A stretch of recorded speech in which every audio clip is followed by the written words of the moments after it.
You can go ahead. So we're there. Hey, what a pleasure it is to be with Michelle today, talking about one of my favorite mentoring programs, a physical sciences undergraduate mentoring program that goes by the acronym PSUM.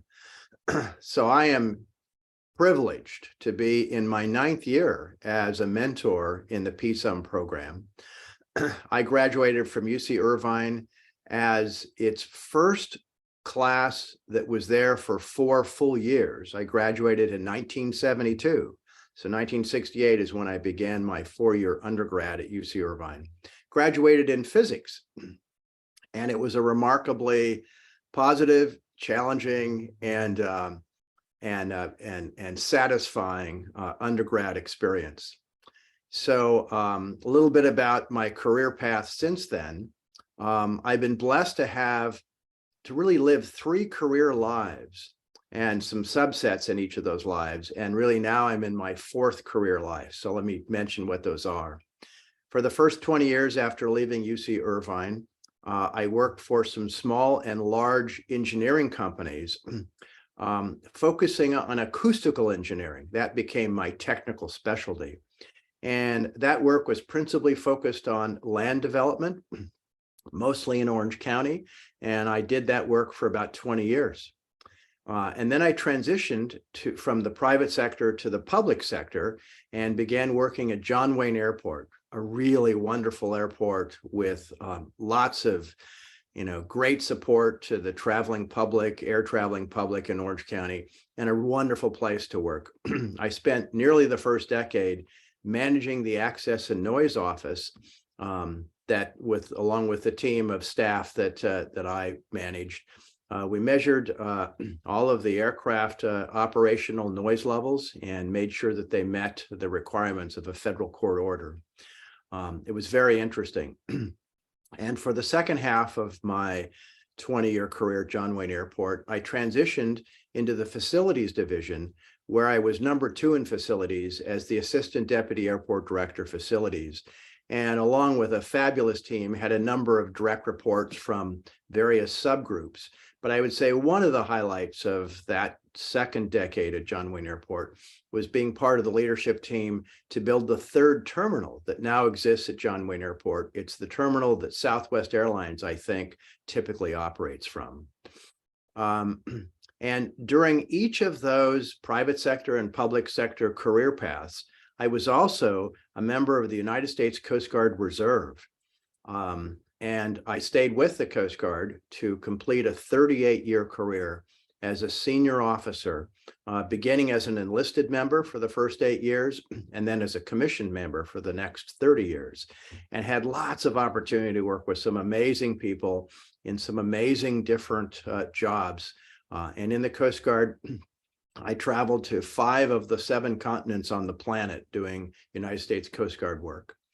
So I mentioned that I had 3 careers in which I earned a paycheck, and now I'm in my 4th career.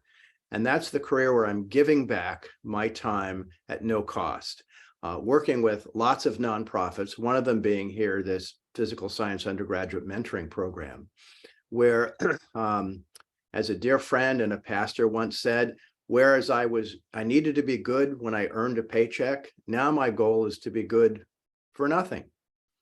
And so I aspire to that now.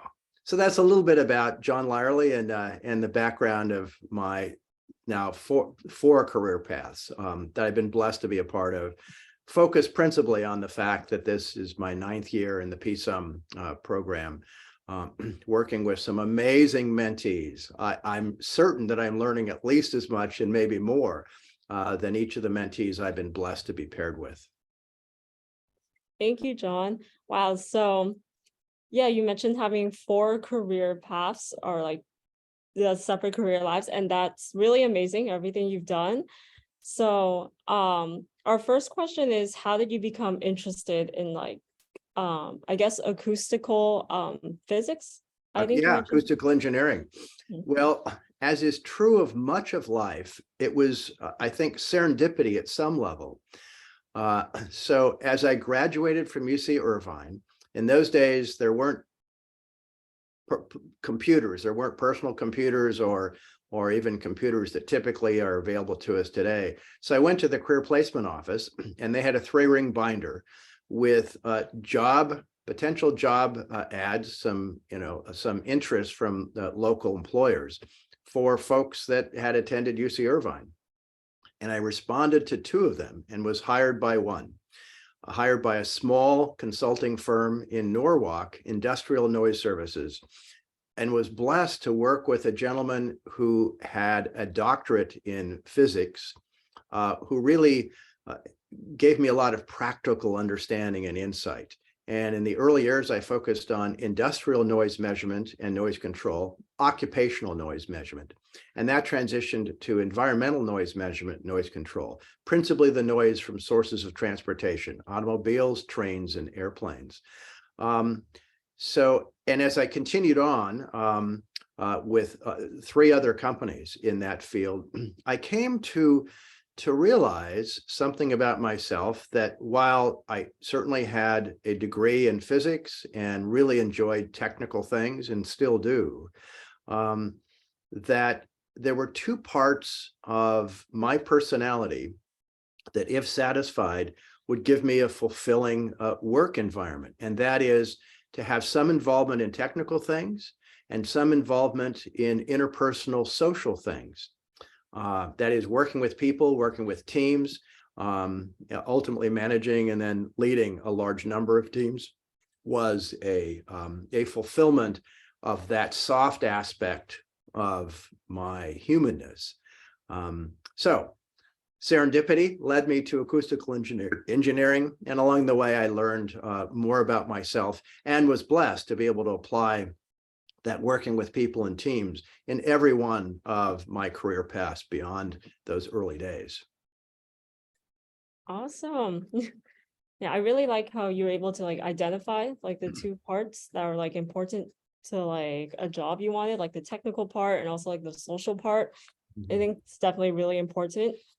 Maybe to So, underscore that a bit further, just one more thought that comes to mind. mhm, With that realization, Michelle, mhm. I came to the conclusion that I share with many of my mentees, that ultimately, I think as a practical matter, it didn't really matter what my job was, what I worked at and got a paycheck for. What mattered for me to be satisfied and really remain engaged was that whatever that job would be for me, if it had a technical aspect and an interpersonal connection aspect, then it was going to be the perfect job for me. And of course, there are thousands of jobs that would have met that criterion. Oh, yeah. Mhm. Yeah, that's an amazing response. Thank you. Hmm. So the next question is, I guess, in acoustical engineering, how do most people get into the field, and what are like the most common entry-level jobs? Sure. Well, I think having a degree in the sciences is helpful because it tends to be kind of a technically oriented thing, profession. It involves instrumentation, measurements, data gathering, data analysis, of course. And then importantly, it also involves writing. Inevitably, every organization that would want the benefit of that work would need to have the work summarized in some meaningful way that offered a recommendation. So the soft skill of good writing capability, probably as important as technical capabilities. So how does somebody get involved with that? Well, in addition to serendipity, which perhaps is the path that many of us will follow as a practical matter throughout our lives, there are certainly getting a degree in a field that might lead to that particular application, in particular, a degree in physics, or maybe a degree in engineering, maybe less so in some of the other sciences, but they certainly wouldn't preclude working in acoustical engineering. There are also several universities across the United States that have graduate programs specifically in acoustics. But without a graduate degree, still many people are very successful in acoustical engineering by way of experience.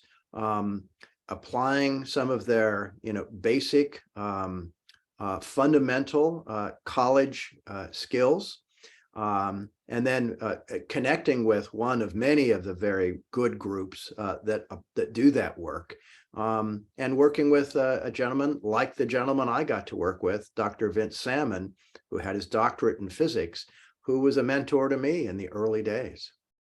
Is that responsive to your question, do you think? Yeah, yeah, it was great. Yeah, thank you. So, yeah, I know you mentioned like writing is like a good soft skill to have, and it's just as important as like the technical skills too, and then just connecting with like others as well. Hmm. So just kind of like building off of that, what skills like from your undergraduate major were like relevant to the job itself? Sure, sure. Well, let's talk a little bit about the writing skill. When I began at UC Irvine, it was important to be able to demonstrate some basic level of writing skill. And I think the program names may have changed over the years. In my time, it was called Subject A. And I recall taking a class to be able to meet that requirement. It might have even been in the summertime for a number of weeks.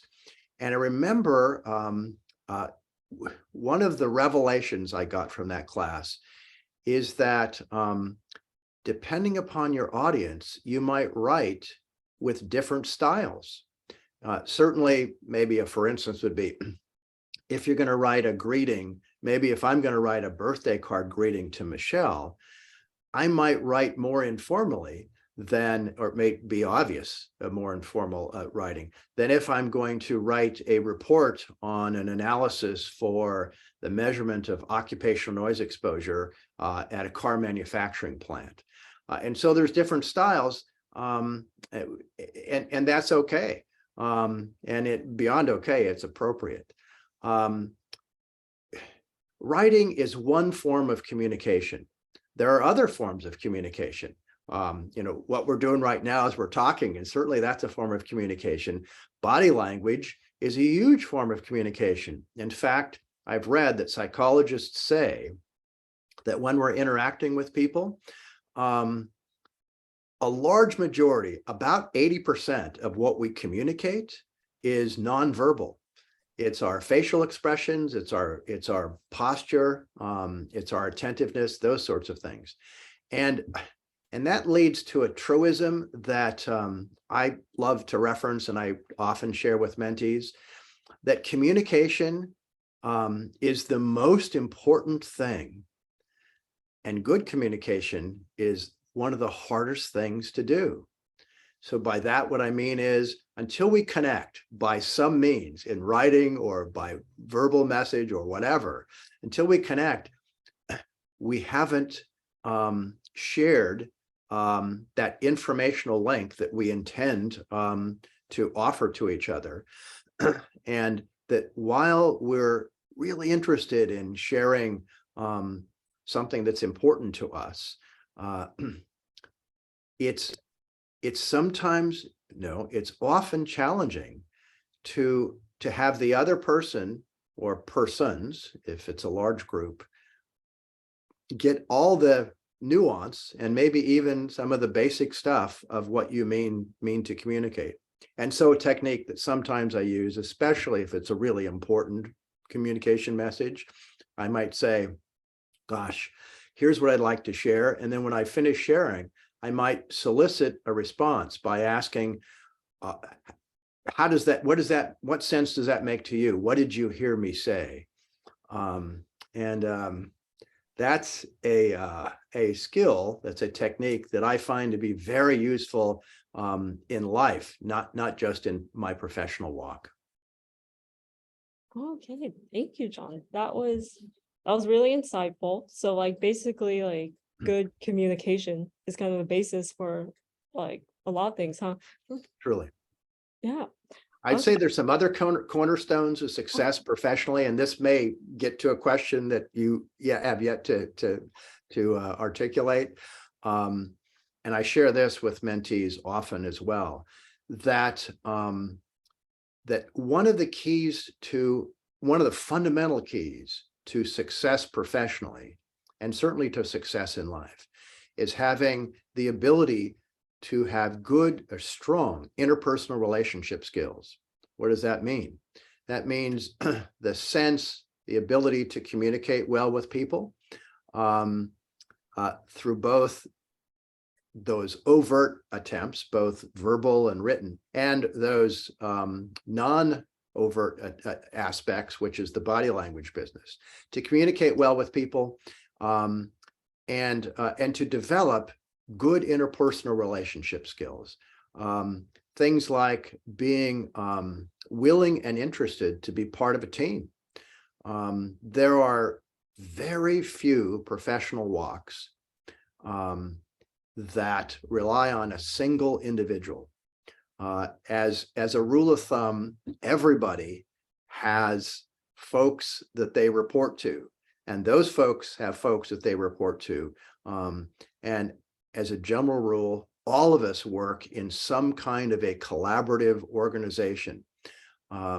Lots of examples of that. It's rare for that not to be the case. So being conscious of that importance of interpersonal relationships maybe will help to underscore the intent to connect up, to build a bond, a friendship, or at least a connection with others in our circle.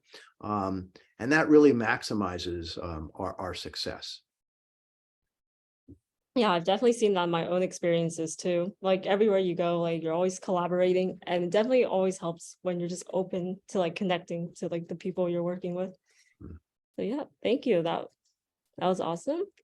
So I guess just kind of switching topics a little, but like what was something that surprised you the most, like throughout your career, like in the first couple of years or even like the last couple of years? I would respond by offering the first thing that comes to mind, something that I came to realize that wasn't intuitive in the first instance, and that is the importance and the necessity of lifelong learning.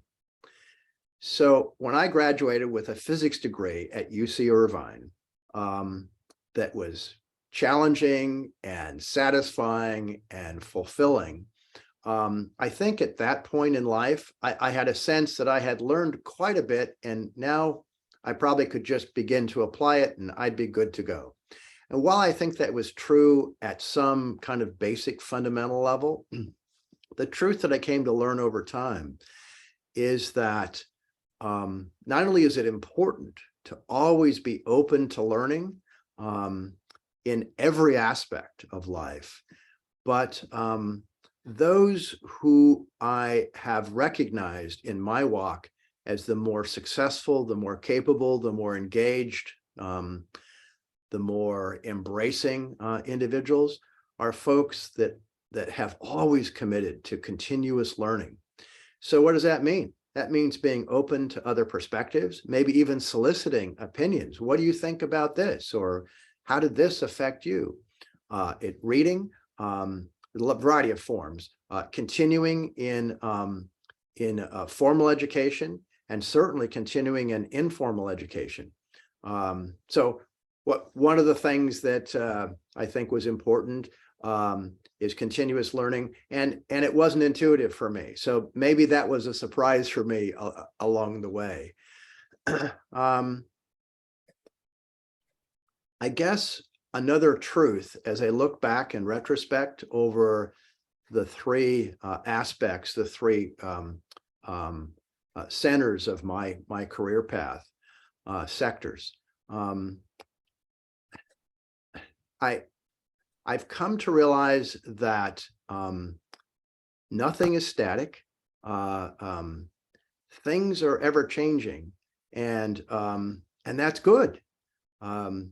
One of the things I share with my mentees that I've been able to spend time with over the years is that as I look back, I've noticed that while my personality is such that I would be in each instance happy to stay with whatever responsibility or organization or connection I've got forever, rarely does it last forever. And in particular, The guideline of my lived experience that I offer is that in the world of our business, of our professional connection, it is true that nothing lasts forever, and forever averages between 3 and 5 years. I say so on average, the middle number is 4. On average, there's some demonstrable, significant, noticeable change that will tend to happen. And so they look at me and say, well, what are you talking about, John?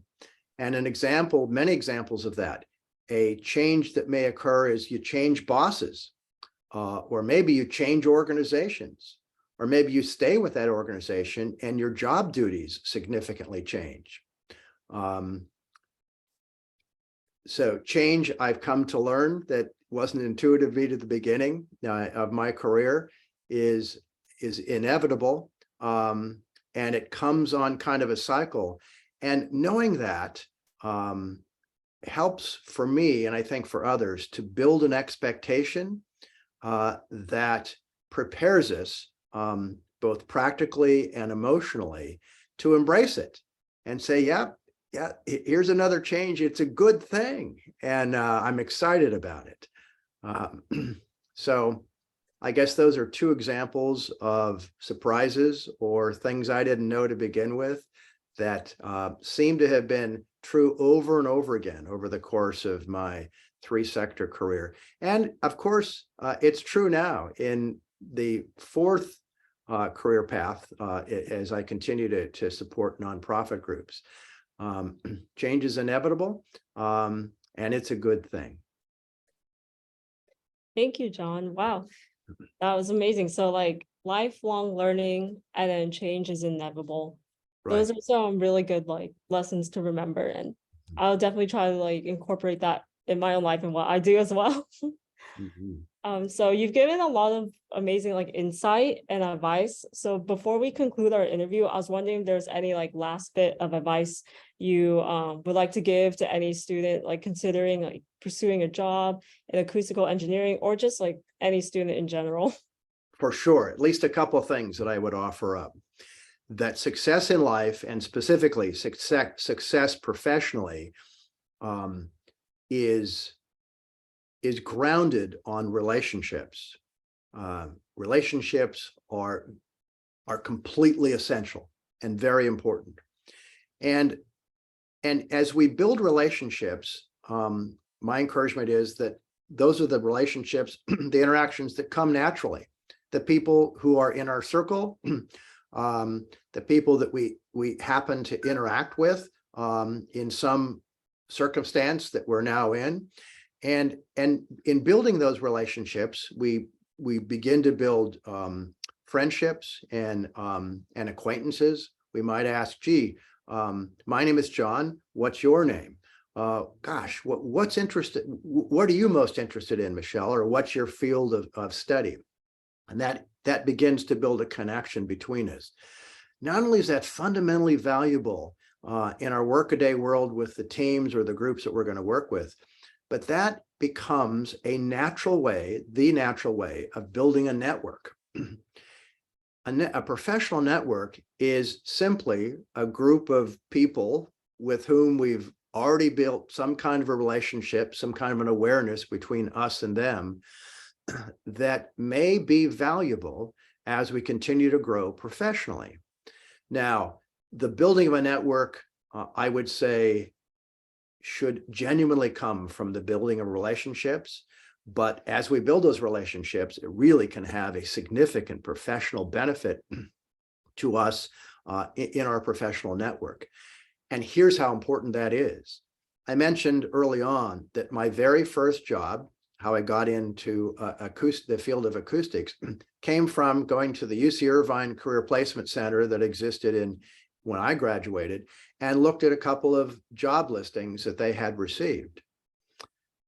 Every other job that I've had in all 3 sectors, and including the work that I'm doing in the nonprofit area, has come, every single one has come as a direct result of knowing somebody.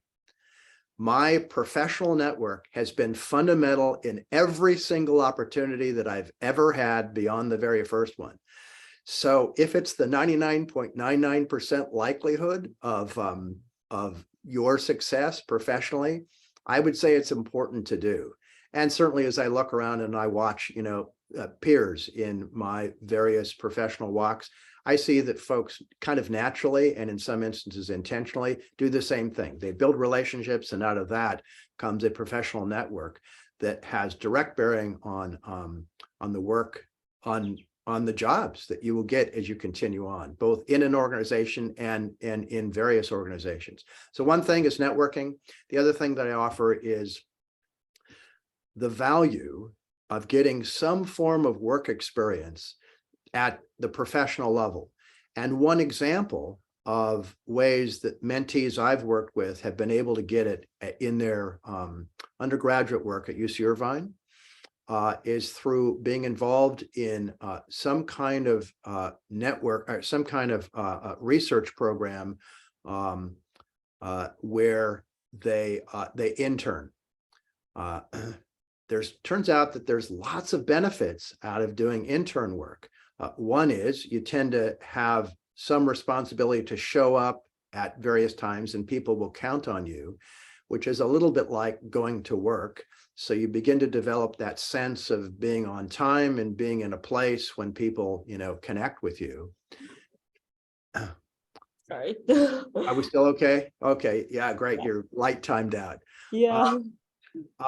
And you begin to get some experience about what it's like to actually invest yourself in an area of assignment, much like you will do in your entire career. But inevitably, those intern positions in those research areas, you'll be working with folks that might be postgrads or maybe postdoctorates. And those are folks that have been where you are just a very few years earlier. And you can pick their brains, and they're great resources for very specific questions. Like, I'm thinking about going to ABC University to pursue this particular master's degree. What do you think? And they will give you very specific feedback. And then additionally, whenever you're working in an intern role in a research project, there's a professor who is a seasoned veteran, who's a doctorate themselves, under whom you're doing this work. And as you develop a little bit of a relationship with that person, they may be someone who will write you a professional recommendation for whatever the next step will be in your career path, whether that's graduate school, going into industry, or wherever your heart next leads you. So lots of benefits that I encourage undergrads to pursue internships. All right. So just connecting people, building a network, getting that professional experience. That's excellent advice. Well, that concludes our interview. Thank you so much, John, for letting me interview you for the PSUM program. It's been my pleasure. You've done a great job. I really appreciate all your questions, your attentiveness, and the opportunity to share. And I'm certainly open and available to any student who would like to not only review this this video, but connect with me through the PSUM office, and I'd be happy to provide further input on any of the things that may have raised questions for them. That sounds great. Thank you so much again, John. My pleasure. Thank you so much. Yeah.